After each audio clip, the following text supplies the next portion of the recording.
All right, welcome back to the channel. I want to go over this pvs7 operation. So as you can see, this is your lever. You have reset, off, on, and IR. So this has a built-in IR light. So to turn on, you click it on. To turn the IR light on, you actually pull out and click past on. That will turn your IR light on. To turn that off, just pull it back, you'll feel it click, and the IR light will turn off. Also with this device, when you pull this up in the stowing position, start lifting it up. As this lifts up, it'll actually turn the night vision off. So when you bring it back down to your eyes, you'll have to turn this back off and then back on to get the night vision to work. And that is how this unit is designed. So it's nothing wrong with the unit. That's just the way they built it. Also, when you first turn it on, you will see some, I think it's called artifacting. You'll see a light. If you look at it, you'll see some kind of streaking almost in the tube. That will go away relatively quickly, so don't panic. That's a normal thing. This is a Omni 6 or Omni 7 auto gated tube. I'm not sure exactly which Omni it is, but it's one of the two. So it has an auto gaining feature, and that's what you want right now. So what that means is the tube inside of here turns on and turns off really fast. It actually protects the tube more than the older versions, so you have that going for you. Overall, it's a good device. One thing to note as well, the bayonet mount going, or the bayonet lug going into the mount here.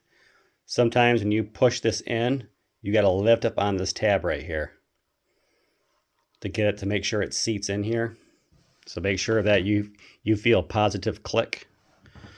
Also on this device, in all night vision, you should have a lanyard.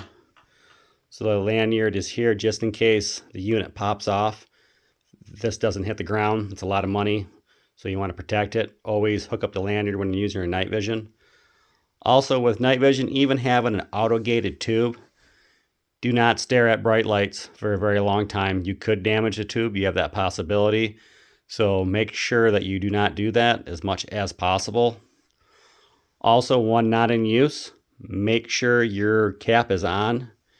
And good practice is to make sure your batteries are out of your device. Don't put this in your gun safe or wherever you're going to store it with the batteries in. Always pull those batteries out. Also, a lot of people like to put them in like Pelican cases. Do not do that.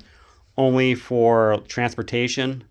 The problem with that is if you take it out and there's moisture and you put your device in the case, it locks that moisture in. So you definitely, you don't want to do that.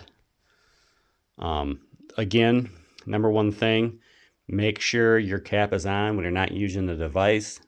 Make sure you pull the batteries out. I've heard horror stories where people think the night vision device is off.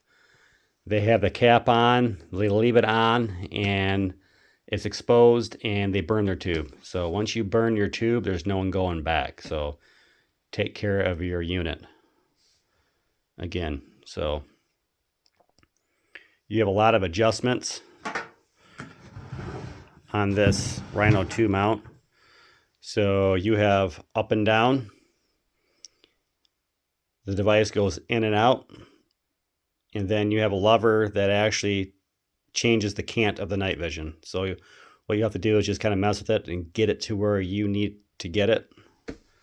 Other than that, if you have any questions, let me know. Thanks.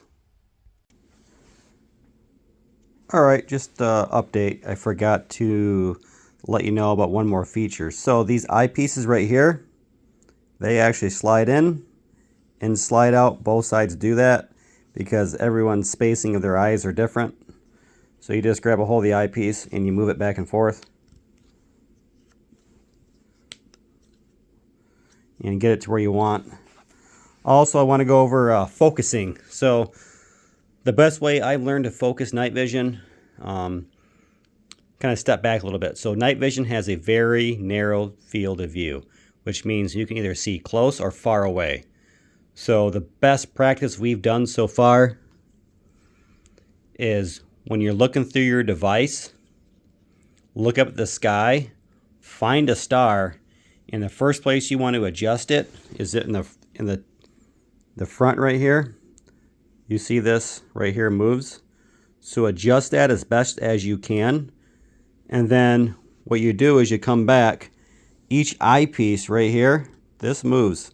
So you actually can dial in each eye individually until you have a very crisp image. So that's what you want to do there. Again, when you're looking through the device, you want it set up so you see only one image. So if you look through it and you have two images, that's not focusing correctly. Again, like I said, these eyepieces here, they adjust in and out, so you'll have to play with that. But once you get it set up, you'll be good to go. All right, thanks.